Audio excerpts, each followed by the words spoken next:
think we could start. So hi guys, welcome and thanks a lot for joining us for this webinar. February is a great month because it's been rainy in Singapore. And today we have a very good guest, a known friend of mine, and she comes from Hong Kong, Ada. Before I introduce her, let me introduce myself. So my name is Kuldeep. I am the co-founder of UXArmy. And as we speak, there is a lot cooking at UXArmy. A lot of exciting news coming your way soon in terms of usability and user research platforms. But that is for another day. The team is working pretty hard over here. And next webinar in March, I will share some news for you guys. And then let me introduce Ada, which is a great pleasure to have her here.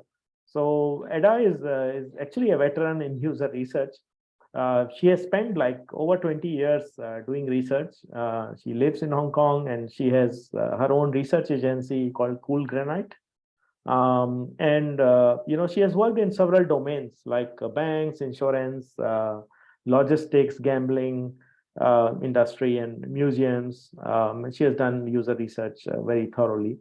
And we have worked together on some of the projects that UXArmy did with some of our clients. And before UX industry, she has been very technical. She was an IT developer. And what she says in her own words is that she has built many unuser-friendly applications. Maybe that's why she went into research. She's still in love with technology, which I think most Hong Kong guys and girls are. So, which is not a surprise. And I think she's. I would let her to take the stage and take it on from here. So, Ada, please set it on fire. Hello. So I'll keep quiet now. Hello. You able to hear me? Yeah, okay. I think it's fine. I think it's fine. Okay, cool. Should I share my screen? Yes, you please share your screen. Okay, hold on.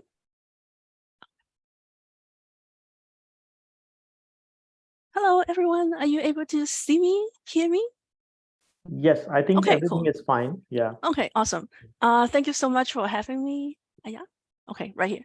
And seems like we have a big crowd today. Thank you so much. I hope that if you have any questions, please feel free to put it down in the Q&A panel.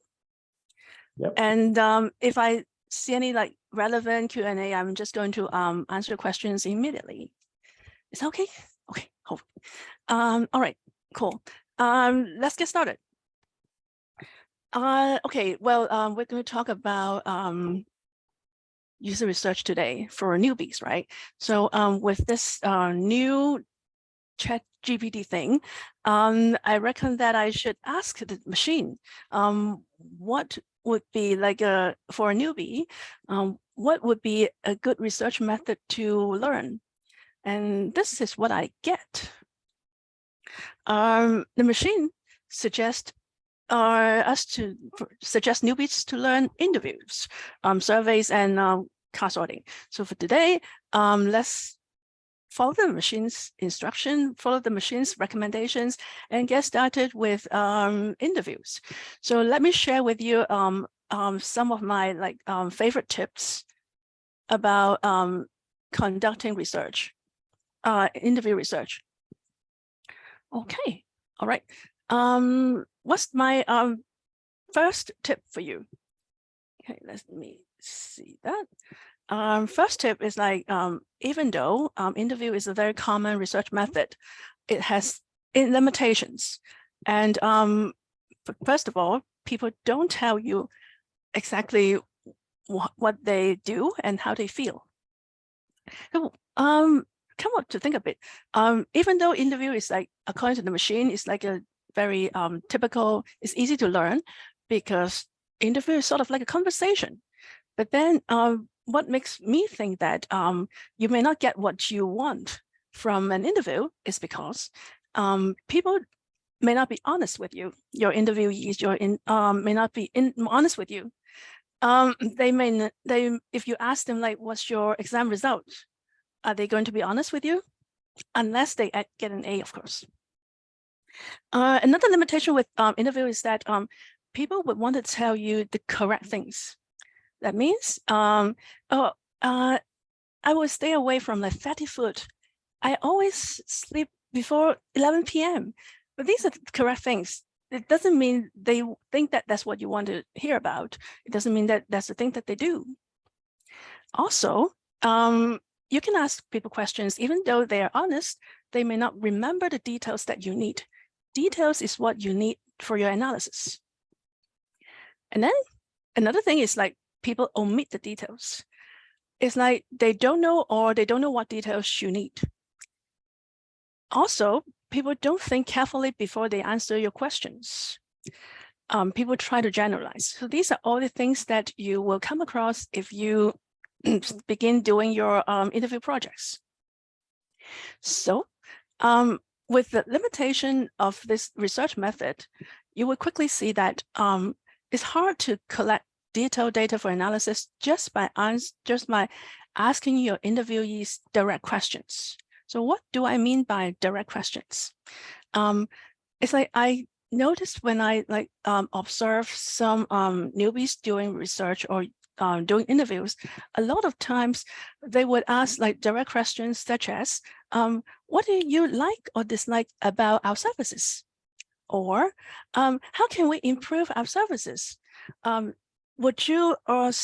can we improve our services such that you will use them more often? So these are really direct questions. You're immediately asking for people's direct feedback.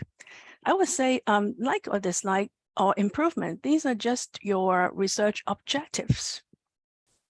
You have to tweak in order to get details from your users. You can't really ask direct questions. They are not experts. They're not designers. They will not give you direct solutions.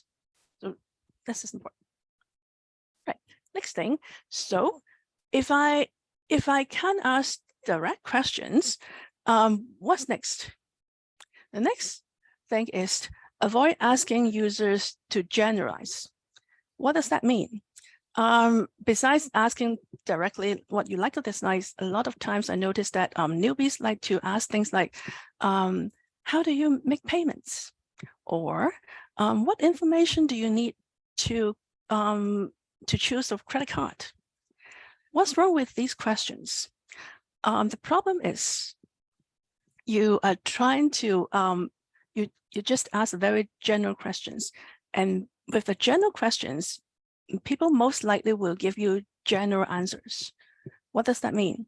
If I say, I usually make payments using my credit card, or I usually pay by cash. But the thing is, if you look at payments, a lot of things are involved when you choose your payment methods. For instance, what about the amount, right? If it's just like a $2 thing, would you use your credit card? If you're talking about like a $100,000 amount, maybe you would prefer using a check or using like a direct bank transfer. So all these things make a difference. Other than amount, maybe you can even consider things like, would it make a difference if you pay online versus offline? How about urgency? If you are queuing in front, if 10 people are queuing behind you, would you still want to use your credit card, or would you prefer using some sort of payment wallet, mobile wallets? How about the receiving parties? It makes a difference too, right? If you are in your hawker center, maybe it's easier if you just pay cash. So that's why asking a very general questions like how do you make payments won't give you the details that you need to analyze your data. You need to analyze. Okay, that's why context is essential. You need to bring up context when you interview your users. Ask them in terms of different situations. Okay. Okay, next one. Other than that, you will also need to help your interviewees, your users to think. What does that mean? It's like you start with your context. In other words, instead of jumping to like, what do you like and what you dislike, you just take a few steps back, helping them to recall the context first. For instance, when was the last time you do certain things? When was the last time you pay by credit card? When was the last time you pay by cash?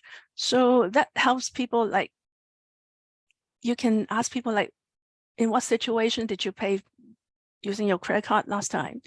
So let people explain. That will help them remember the details. Of course, you probably need more prompt, right? Who were you with? What was the shop like? Is it like a chain store, or it's like a hawker center kind of small store?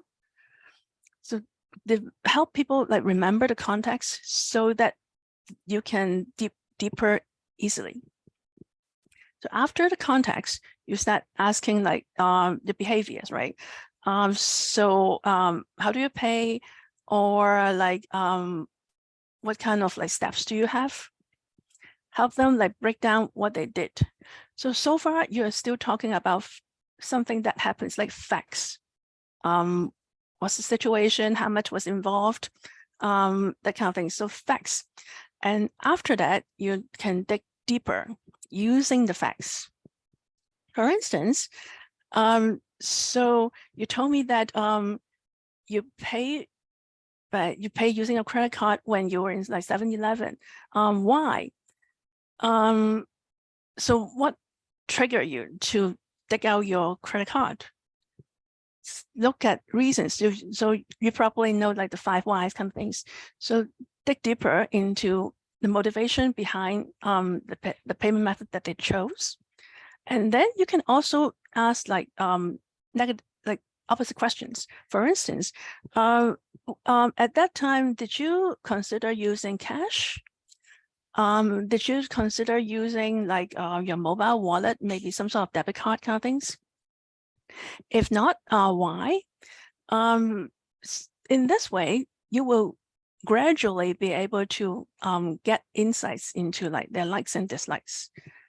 Gradually, you will understand that, okay, it's about like if people in a hurry, or if they have some sort of problems, or if they carry a lot of things, they probably won't be able to like take out their wallet or their like coin bags kind of things. So yes, you have one research objectives is to find like the payment methods, but then you actually need a lot of like little questions to help people like think. That sounds kind of complicated. Yes, it is. Yes, and in fact, in the past, I think a lot of clients just ask me like, I have a list of questions that I want you to talk to my participants. So you please just follow my questions. And I turned down this kind of clients a few times because asking direct questions simply don't work. Given your objective of your research, we have to like craft these questions so that people can recall, so that people can think, and you may need different questions to help them like give you the details that you need. Okay, this next one.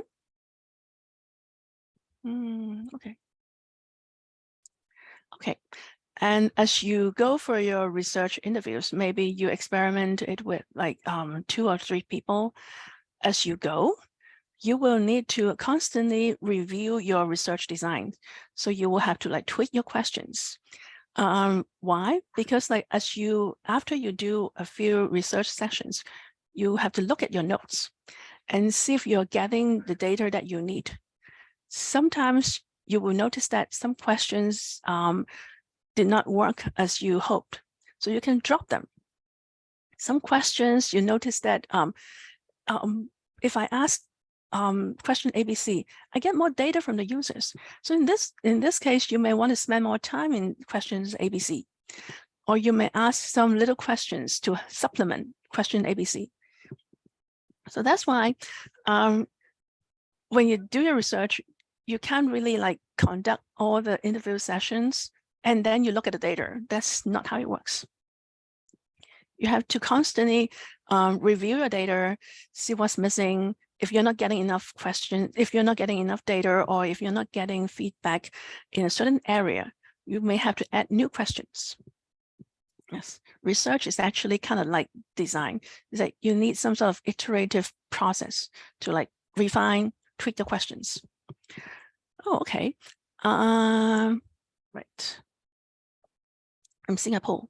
Okay, I think I should ignore it. Okay, right. So yes, review your research design, like your stimuli, your interview questions. Review your data as you go. Don't wait till the end.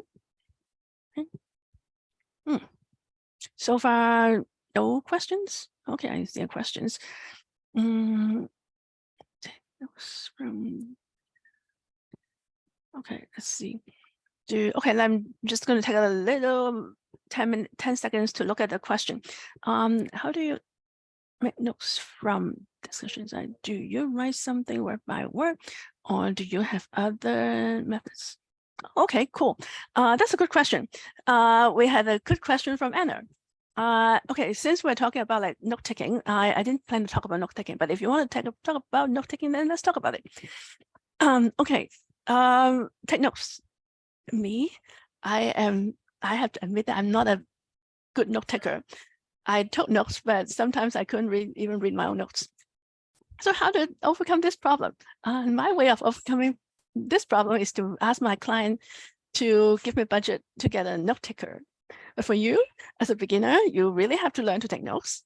How to do it? Yes, you don't have, okay. First of all, maybe I can jump ahead to tell you that you have to record your research sessions. Recording is really, really important, especially when you're a newbie. So if you are a newbie, I would recommend that don't spend time on taking detailed notes, because you will have to watch your research recordings afterwards.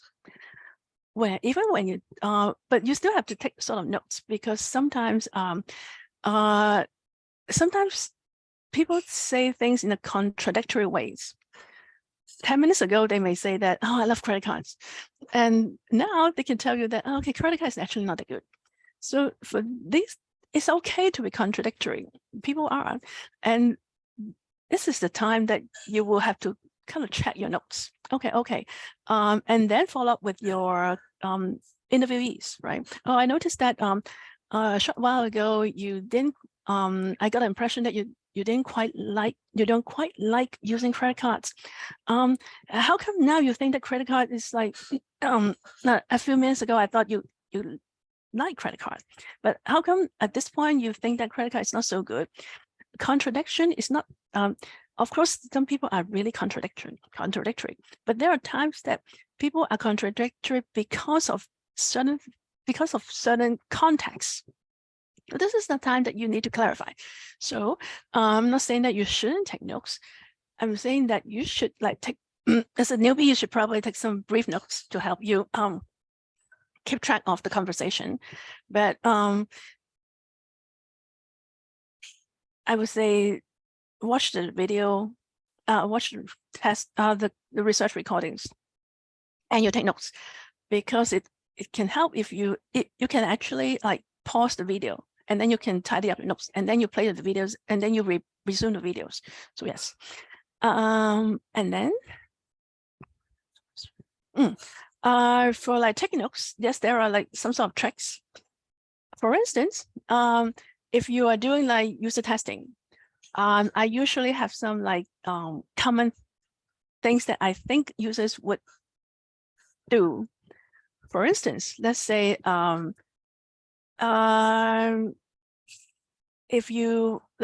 testing a website, and one thing that I want to check is whether like how people go about finding or logging in. So you can actually put the happy path in your discussion guide. So I usually have like 2 columns. Left column is for me to write down my questions for the usability test. The right column is for the happy journey. So I can quickly like mark which point people work according to the happy journey, or which point that people actually take a detour. So this is the point that that will save me time, right? All these like standard answers. So yeah, you can put down some sort of like multiple choice questions, multiple choice answers, kind of things. If you're doing usability tests, that would help you reduce the things that you have to like put down. Okay, so far, Anna, did I answer your question? I hope so. Okay, let's continue. All right, so then that I see another question. As project continues, do you sometimes develop new questions? Oh, of course, definitely. Mr.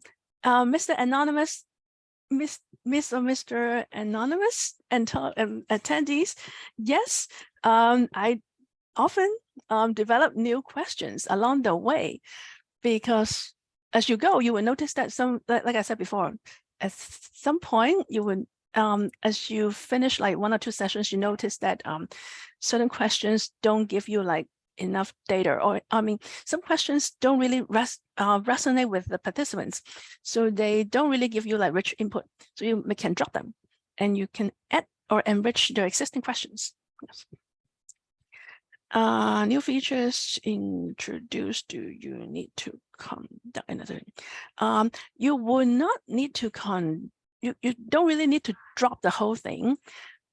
Research, as I said, is like iterative things. You constantly experiment with like new questions. It's okay, but I'm not saying that you have to change questions after every sessions, because you will need to see patterns.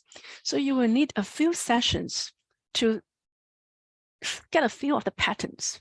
If the patterns are not there, then you probably need to tweak.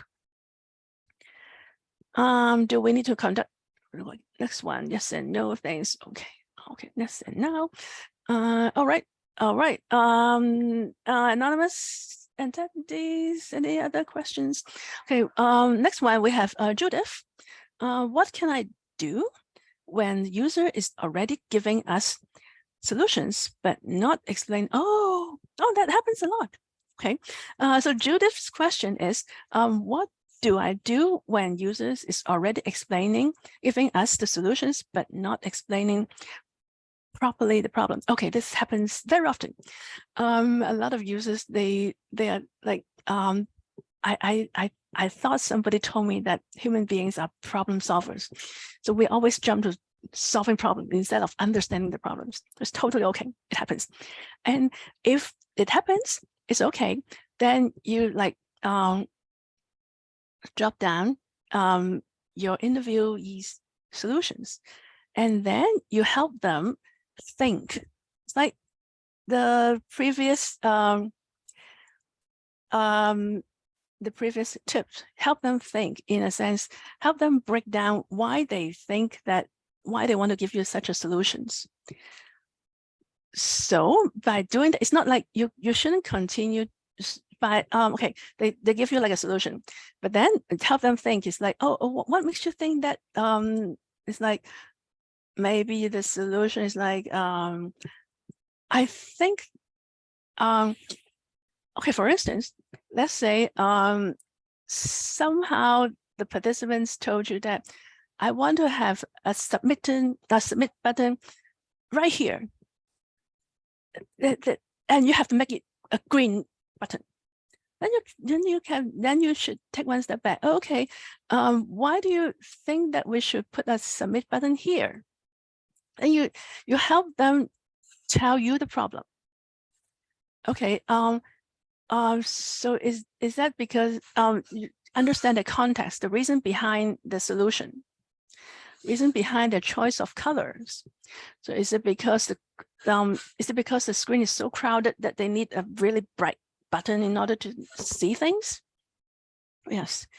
Help them slowly get them to talk about their problems by asking them to explain the solutions. Okay, Judith. Judith, any follow-up questions about this about your question. Okay, another question by anonymous attendees. Okay. What is that? Permission to ask. Ada Yuen. 1. How to install the mindset that starting a new business is easy and not as difficult as imagined? And what if the business we run close to match the prediction? That's not really like a that's not really a research question, is it? I think anonymous attendees, you will have to clarify question 1. I don't quite understand what you're getting at. Question 2, in today's era of collaboration, how about our fresh tips as a businessman with other business? Okay, that's definitely something different. Okay, let's continue with our tips. Okay, and the rest of you can go ahead and continue to like put your questions in the Q&A sessions. All right, so where were we? We were talking about reviewing your research design as you go, right? And after that, okay, assuming that you are done with all your research sessions and everything, what's next? Next is to do your analysis. And one thing that I noticed a lot of people, a lot of people make this mistake. It's like they don't separate analysis from the solution steps. What does that mean? Okay, analysis step means like you sum up your data, you find patterns in your data, you patterns in terms of users' behavior or users' problems. You sum things up, and then you, after like summing up things, after you're sorting things out, you come up with your, you can like jot down your all the issues that you observed. So analysis, like so all these things, summing things up, checking the patterns, coming up with like design issues, that sort of things, or what are the pain points, what are the likes and dislikes of the participants, all these things. This step, we call it the analysis. This step does not involve any solutions. You don't think about solutions at this step. After you do everything, after you do the analysis, you proceed to this, then you proceed to the solution steps. That means, given your analysis, given everything that you have sought out, what would you recommend your clients to do? Or what conclusions would you come up with? Or is it about like some sort of UI change, or you would need to like take one step back, or you would need to do other research kind of things? So this will be like the solution step.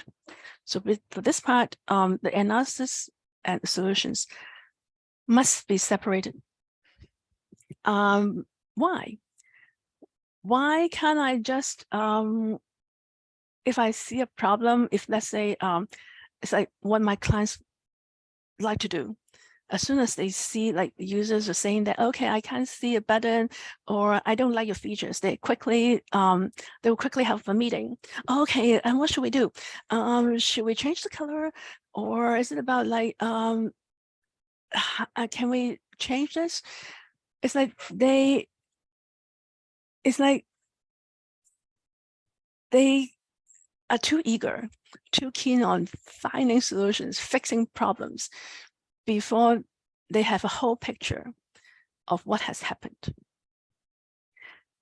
Complete your analysis first will help you understand the whole pictures. So that means the patterns of the behaviors, the overall success and failures, the overall likes and dislikes. So this will need a full picture, because without a full picture, you're just tackling things like bits and pieces that is useless. After you see the whole picture, you can now prioritize what you want to do next. Is it about like coming up with like solutions? So you're looking at like quick fix, or you're looking at like long-term things? So that will only happen after, if you're able to see the big picture. And of course, as a newbie, this step may not be as critical as you think, because you may just be doing some like simple projects. But I strongly recommend you to develop this habit. You have to like learn this habit right from the beginning. Otherwise, you will be like going in loops. Solutions, okay, this is like, I have seen like people, as soon as they see some sort of like problems that user face, they jump into solutions. And they forget about the problems. They will keep like talking about the solution. So will solution A works? Or how about solution B? Oh, maybe we can add this in. And they totally forgot about what the problem they were supposed to solve. So yes, this is crucial. And if you want to get into research, this is something that you need to like bear that in mind. Okay, next one. Next thing, next advice to you is like, please analyze based on data or evidence and propose solutions based on your analysis. Okay, this is like, again, I think it's probably caused because people are just problem solvers. What does that mean? It's like, did you conclude, for instance, did you conclude that the text is not big enough based on the evidence that you collected? Or did you think that the text is not enough because you think this is a good practice? Because according to whatever guideline, you have to make the text bigger. That's not how it works. We are here to your clients or your instructor asks you to do a user research. Any user research, the purpose of research is to understand what's happening from the user's perspective, from the real users. Your clients are not looking for your advice based on your opinions. They are looking for, exactly. So yes, even though you think that, oh, so what if the text is really small, even though people don't complain about it, or even though people don't have to use the browser zoom button to zoom in, but I still think that the text is very small. So is it okay to tell the client? In a way, yes, but I would suggest that you may add some sort of like appendix or sort of like a reminder to your client saying that I do see that there are other opportunities to enhance your designs. Maybe you can have a look at Google's Apple's design practices or some sort of accessibility guidelines, so that it's like you put it in an indirect way, because what you want to recommend is actually doesn't really come from what you observe in the research. Okay, so now it's time to look at some of your questions. Let's see. We have Lucia. What are some good tips to analyze qualitative data? Qualitative data. I think you have to be a little bit more specific. What kind of tips are you looking for? Because analyzing qualitative data or whatever data is actually, I would need another 10 hours to talk about this. So you want to break it down, or maybe we can come back a little later. But okay, let me give you a few tips.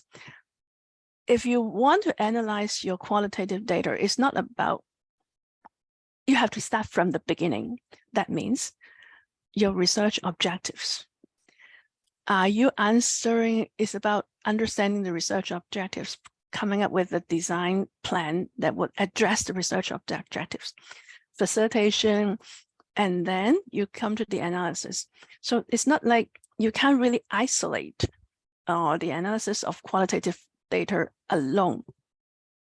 And that's tip number one. Tip number two is like to analyze your if you ask me whether whether a piece of analysis is good or bad, my question will go back to, does your analysis answer or meet the research objective with evidence? If it does, then I think it should be a pretty good research analysis. Okay, in a high level way.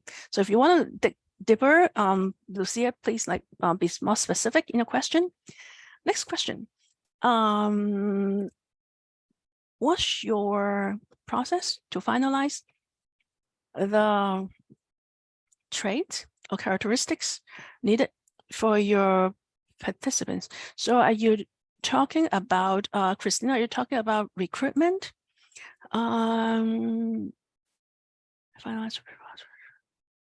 Yeah, I think you're if you're talking about recruitment, like the kind of people that you need to recruit is usually you will need to discuss with your clients, see what kind of people they target. It's like a bank, right? You can, even though you're researching a bank's services, you can't just grab any bank customers to do your research. You may have to narrow it down to a certain users of a certain bank services. Yes, it's always a discussion with your clients. Next question. How do we keep the line between helping the users think and directing them too much? Like putting the words into, okay, that's a good question. Okay, first of all, helping them think is not about, do you think that's what happens kind of thing. It's not like, that is not helping. What I meant by helping users think is like, you have to help them recall the context. So when was the last time you used your credit cards? When you used your credit cards, what was the situations, kind of things. So you're not leading them into any directions. You're just trying to create, you're just trying to make them remember the right situations that you want to talk about. Yes, no, it's not about directing them at all. No, you can't. And definitely you cannot put words into their mouths. That's, I suppose, a lot of simple interview techniques you probably know, right? Open-end questions, avoid leadings, avoid all sorts of things. So yes, if you know all these basic things, you will not be putting words into their mouths. Next one, we have Ruti. How do you steer your interviewees back to track if they go off in a tangent? Oh, okay, that happens too. First of all, it's one thing that you have to do is before the interviewees come to your research sessions, you have to sort of prep them in a sense that you have to sort of prepare them. Oh, okay, it may not be you, maybe your friend or your associate. Tell them that, okay, in a few minutes, or when you end in the interview room, there will be a researcher. She will be asking you questions about maybe the weather. And so just go ahead and answer her questions. That kind of thing, sort of prep them that it's there are things that she wants to know. Sort of prep them in a mindset that it's not like a free conversation. That's the preparation part. So when they enter the room or when they start going off track, it's okay to give them 15 seconds to go off track. Because for some interviewees, they really have to tell you what they think. Otherwise, they can't move on. So, okay, let them talk briefly, but then you can stop them. Okay, today we want to focus on certain things. So sort of let them know that they are in the wrong way, or then sort of tell them frankly that, okay, today we are here to talk about this and that. If we have time at the end of the sessions, maybe you can share what you were talking about, kind of things. So yes, let them know explicitly that this is what you want to talk about. Okay. Yeah, and you may even say that, okay, because we don't have like we only like book you for 1 hour, so there are certain things that we want to talk about. That's what makes next thing. Does the analysis and solution come in the form of a list, like a UX document? Okay, it can come in anyway. The deliverable is up to the clients usually. For clients that really want like especially for clients that practice sort of like agile cycles, they don't have time to wait for your report. So they may just need a short summary. So they don't even need your solutions sometimes. They just need like to list out some of the things that you observe. Is it in the form of a list, like a UX document? It's up to you. And depending on, and it's up to the clients and the budget and their time. Okay, next one. Okay, don't worry, thanks. Any tips on teasing people to participate in interviews and other research method that is minimum? Oh, okay, incentives. That's hard to, yes, that's, research is not cheap, and incentive is important. No, there's really no like benchmark kind of things. You have to like, I let my recruiter handle the incentives. I don't even know how much he pays the recruit participants. But yes, you have to like time, everybody's time is precious. You really have to incentivize them. Okay, next one. What good tips could you give for a person who prepare a summary or report for UX research, how to enhance it appeal to the reader? I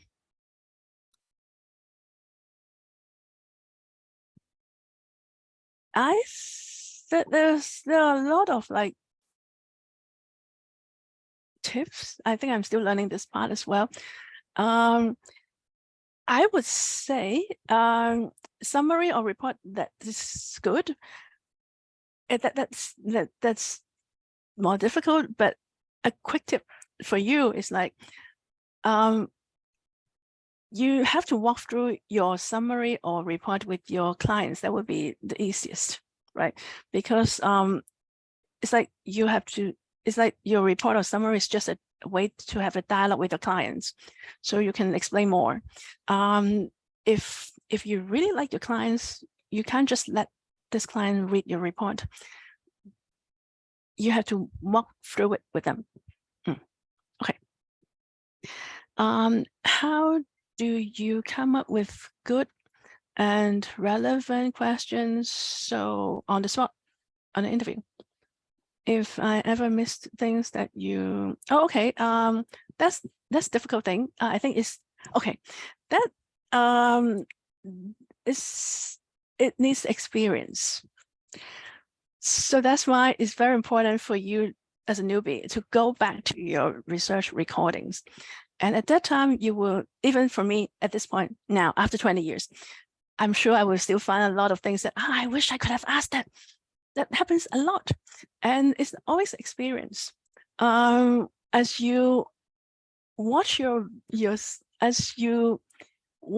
own research recordings many times, you will hate yourself so much that you will learn to come up with good questions on the spot. Otherwise, your research recordings will still suck. So yes, it's a tough thing. It's experience. Okay. Do you think creating user persona is an effective research method? Okay, first of all, creating a user persona is not a research method.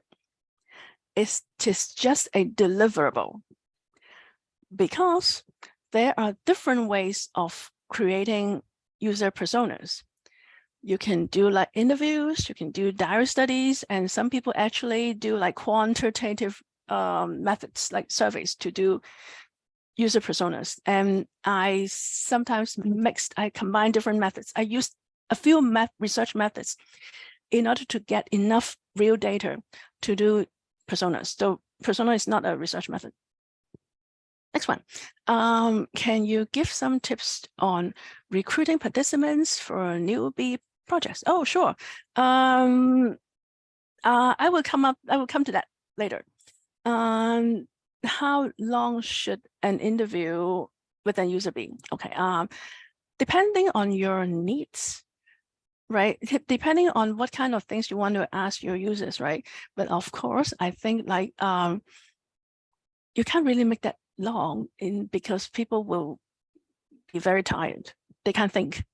So I think I would say 1 hour or 1.5 hours at most, assuming that during the interviews, there are some interesting things that they can interact with. It's not just like sitting in front of you.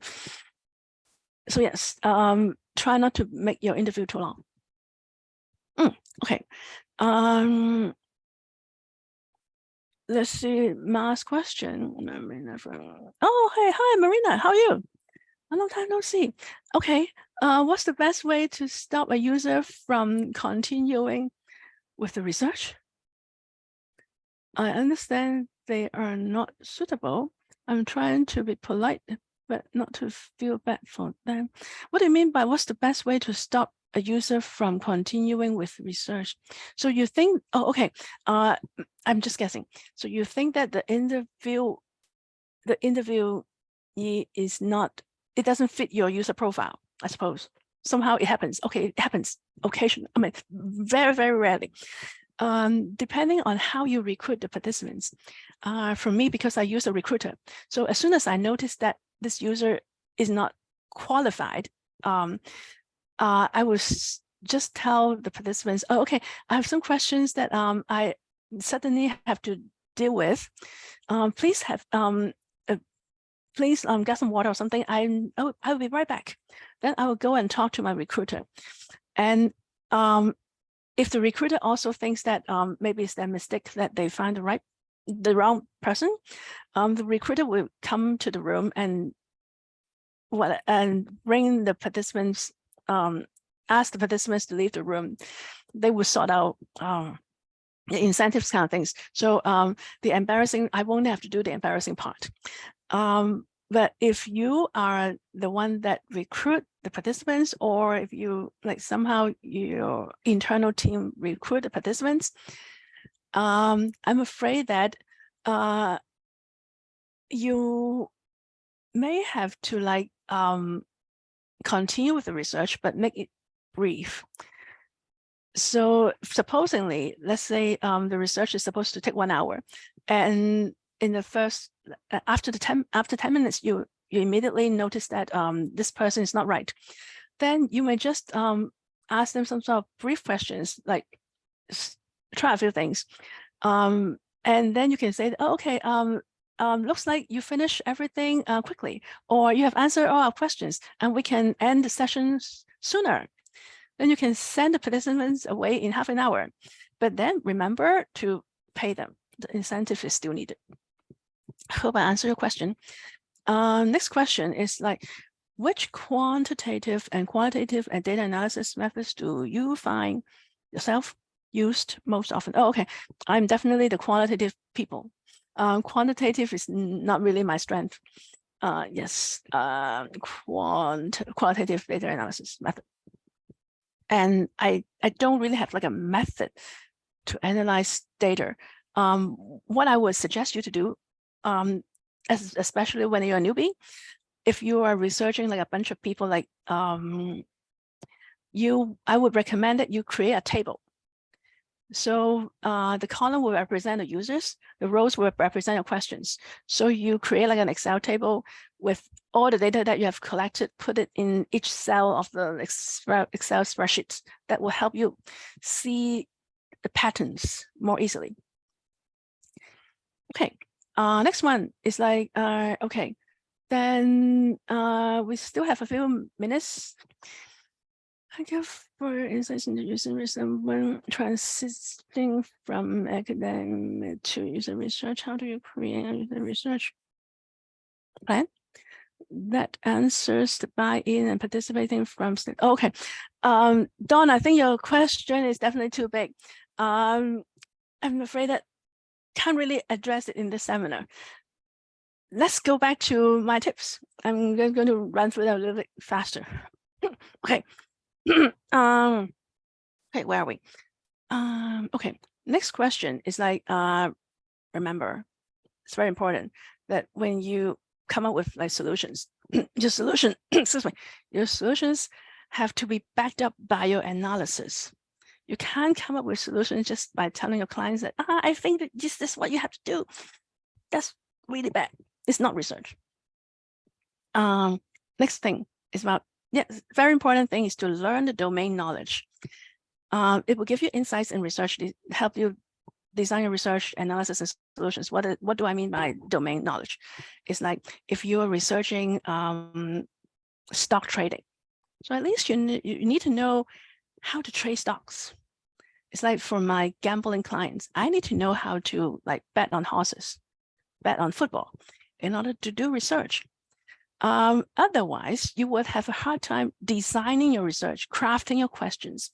You will have a hard time understanding what your participants tell you. They will use all sorts of slangs. You have to understand the slangs. You don't want to waste your time. Okay, I noticed that you used like some sort of like buzzwords. Please clarify. That would be embarrassing. You can't. So learn the domain knowledge. And apart from the topics, you have to like understand the topics that you are researching, understand enough. And then sometimes your clients can help. Sometimes you have to do your own research. And apart from the topic, the domain knowledge of your topic, you also have to understand other things in a different domain. For instance, if you are researching for ways to like motivate your customers or your clients, users to do certain things, you're talking about like behavioral change, you have to study those research materials. There are a lot of like books about like behavioral economics, gamification kind of things. So you have to study those things. That will help you analyze and come up with the solutions. And if you're studying like user interface design, apps design, websites designs, you will have to learn domains such as like design principles, things like affordance, visibilities. You have to understand topics like information overloading, progressive disclosure, all sorts of things. Yes, you can't really always rely on what I think. Next one, interviewing. Okay, it's such a popular thing. But then you don't always have like participants for you to practice, right? In fact, I would say you can practice interviewing every day. For instance, try not to ask closing questions. Always ask open-end questions. Keep from like expressing your opinions in your questions. So you can practice it even when you talk to your friends, talk to your boss, talk to anyone. So yes, practice that will help you, that when it will make you feel more comfortable when you interview real people, your real participants. You can maybe one day, even in your dreams, you'll be asking open-ended questions. Yes, practice. Okay. Next one. Okay, that's why I think interview is actually a very, very, very difficult thing to learn. And I would recommend newbies to start simple. What should you start with? I would recommend you to start with testing, doing some short usability tests with using some crappy general purpose desktop applications. Why? Yes, so unless you're forced to do interview projects, if you have a choice, start with this. Why usability tests? Because you can easily see problems or patterns by using a few users. So minimum 5, according to Jacob Nielsen. 5 users if you only have one user profile. If you have more user profiles, definitely you need more users. But keep your pet project simple. So simple, 5 users, short projects. You don't need to have, you can have a usability sessions as short as 15 to 20 minutes. So then you can help you practice more, right? Iterate more. And it will also help you find your friends to do it for you, right? It's easier to recruit people if they can just spend like 10 minutes to help you. And also, if you only like do like a 10-minute session or 50-minute sessions, you can set up like simple objectives. For instance, if you please show me how you would buy 2 movie tickets on this website. So I have really like specific goals, simple goals, just to observe the problems along the way. So these are like simple UI problems. So, but then it's still good practice. Why crappy websites or applications? Because crappy websites and web applications will generate, you will notice a lot of pain points very easily. You can get pain points every 10 seconds. So yes, crappy things are good. And why general purpose? Because it's easier for you to recruit your friends to help you, right? It's like shopping, ticketing, transportation kind of things. So it's like general purpose things. Yeah. So this tip was actually my first tip before I ask Mr. ChatGPT. Okay. Next one. Okay, what else do we have? Okay, next thing. Okay, I think I've talked about this tip for a newbie. You really, really, really need to recall your research sessions. Play it back. It's not going to be funny because listening to your own voice, observing your own mistakes is going to be hard, but it's essential. Especially because you're a newbie, even for me, a lot of things can happen in your research sessions. There are a lot of hiccups, and you have to look at your discussion guide, your question list, and then you have to observe what you have to listen to the participants. Or if you're doing like a usability test, you also have to observe what the users are doing. So you have to manage a lot of things. So yes, it's hard to find time to take notes, I think. And so by reviewing your research recordings, you can easily evaluate your own work. So did you explain your task or your questions clearly? Did you ask the right questions at the right time? Or did you give hints to your users accidentally? Okay, is there any like leading questions to like tweaking? So all these things, or did you miss any good opportunities to ask questions? So yes, it's all your recordings. Please, make recordings and spend time to like play your recordings, pause it, think about what mistake you made and how can I prevent it next time. Next one. Okay, logistics. Okay, so logistics, what I mean is like recruitment. I think we talk about it in the Q&A sessions. There are other logistics. For instance, like how you want to lay out your discussion guide so that you can take notes easily, right? I have tips like that, maybe next time. And your time management. Say, did you spend too much time upfront so that you didn't have enough time to like answer certain questions? So pay attention to your time management. And then for like review sessions, you have to review your logistics, such as like the mic setup, the cameras, or if you have like a research venue, or even if you're doing it in a cafe, you want to review whether you have a comfortable chair to sit, whether you can take notes easily. Yeah, all these things are important. Okay, next one. Okay. Yep. So after you do your after you are comfortable with your short, crappy usability test, you can like gradually increase the challenges. For example, instead of like using so that could be it. And then okay, I think I will stop here. And do you have other questions? Or it's almost time? I see no other questions. Why don't we give any? Let's give it like 2 minutes, and then if there are no questions, then And anytime the questions can be sent over, I can just send an email address where if you have any questions, you can drop us those questions, and I will send over them to Ada.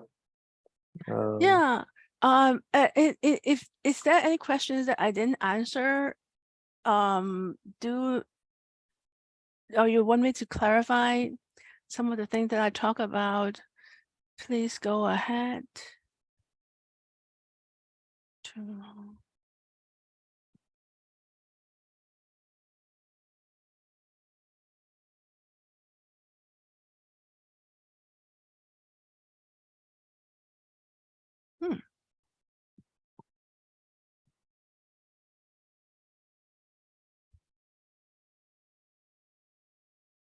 Okay, maybe I can like wrap up while if you have any questions, do continue. My last point is actually to ask yourself whether like doing user research is the right thing for you. User research is not a glamorous thing, even though I very much like doing it, but it's definitely not for everyone. Like research can be a very tedious, time-consuming things, crunching the data. Yeah, it's okay if you feel that research may not be the right thing for you. That's what I think. You don't have to like force yourself unless your boss make you to do research. You have a choice. Okay, so looks like there are no new questions, because I think I think the people who joined were very active during the session, and that was a nice thing. So all the questions are quite clear. So I think there are some questions that might have been left, but that's something that that we could send it to you, and you can answer them probably on email, and we can just send it out to the people who registered if the name matches the email ID. So we can do something about it. Yeah, so I mean, thank you, Ada. It's about time anyway. So thanks a lot for sharing the tips. I'm sure they have been really helpful for people who are coming into the world of UX research. I often see that after boot camps, people do a fully loaded research and end up making very shallow insights. And then for those who want to know like how to do more how to do an in-depth analysis, etc., there are resources available. We can share some with you later. And there is also, you can also connect in LinkedIn to me or to Ada in case you want to ask questions. I'm not sure if Ada has time, but I would always like to try and catch up and answer to your questions if I can. So yeah, I've shared your LinkedIn, Ada, on the group, just for people to connect who are interested.